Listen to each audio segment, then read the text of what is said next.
Hey Bulldogs, let's see what's happening this week on Code Blue News. Vincent talks about the importance of student voices in schools, and Nick shows us how we can improve our sleep. Now, please stand for the Pledge of Allegiance and a moment of silence. I pledge allegiance to the flag of the United States of America, and to the republic for which it stands, one nation, under God, indivisible, with liberty and justice for all. Please remain standing for a moment of silence. Thank you.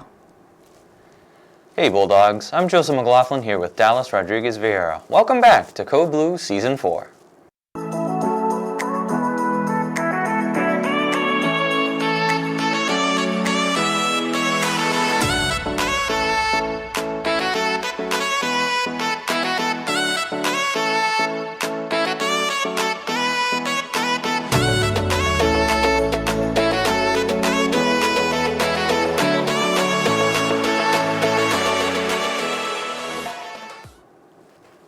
To begin, sophomores, we have a reminder to check your emails. Mrs. Callahan has emailed you with some information about your class dues.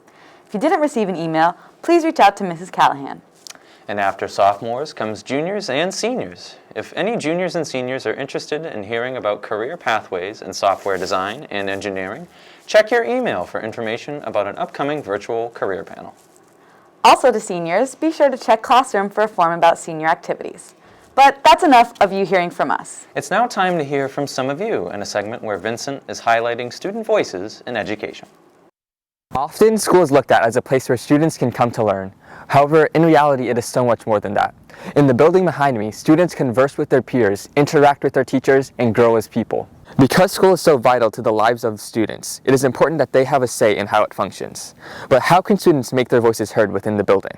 I would say that there are a good amount of opportunities for students to get involved and for students to be heard.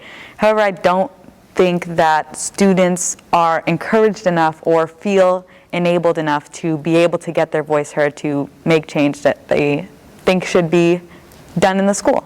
It is very important for students to have a voice when it comes to the school's policies and the decisions they make, because the school expects students to be maturing adults who are capable of making their own decisions, except when it comes to these big decisions, they see us as children who are too immature to have an important voice, to have value in these big decisions that ultimately affect us, since this school is built for us, it is for students.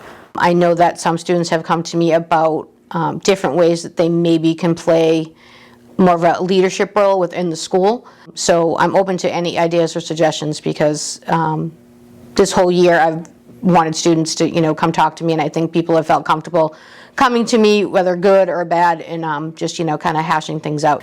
I know that some staff members and our principal, Mrs. DeRosa, has often encouraged students to come visit them and talk to them. However, I don't think that a lot of students either feel comfortable or are aware of these opportunities, and often are discouraged from using their voice. There are very rare opportunities for students to speak with faculty about what's going on in the school. We aren't given the platform to do so.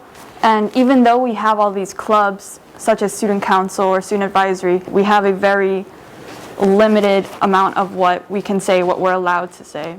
I hope students do feel comfortable that, if they have an idea or suggestion, or that their voices are heard, that they feel that they are. And if there are ways that, I can improve, or the district as a whole, then please share those ideas, because it's important that students feel safe and comfortable, and that their voices are heard, and that they feel valued and appreciated when they're in school. And that's really important to me. I wish it was more widespread and widely encouraged, that staff and the faculty would make sure that they have a safe space in their classrooms and encourage students to use their voices to create change. And I would say to students that your voices are very important and valued, and we need your help in order to make the school better. And I think that if you feel that you see a change that needs to be made, talk to somebody about it, whether it be a class officer, class advisor, or if you don't feel comfortable talking to faculty, just talk to a friend.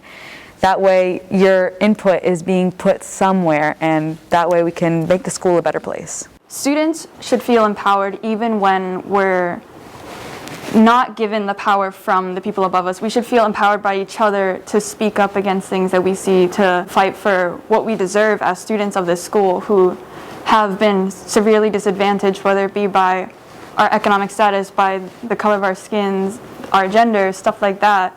So it is important that you feel that you can do that because you can. You just have to be brave enough to do it. High school can be one of the most influential places in the lives of students, so it is important that students and staff have respectful and civil conversations to make the school the best that it can be. This has been Vincent Tran with Code Blue News. Back to you in the studio.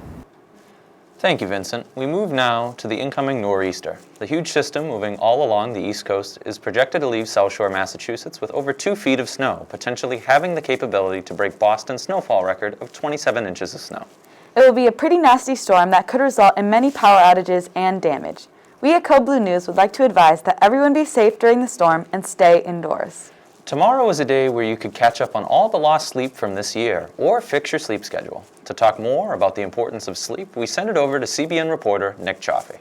Waking up at 5 to 6 a.m. is no easy feat, and for 93% of surveyed people, that is just true. Having to shower, eat breakfast, brush your teeth, and just get out the door is such a hard task for many people. It makes many people wonder why the school start time just isn't pushed back, just so it can be a little bit easier for them.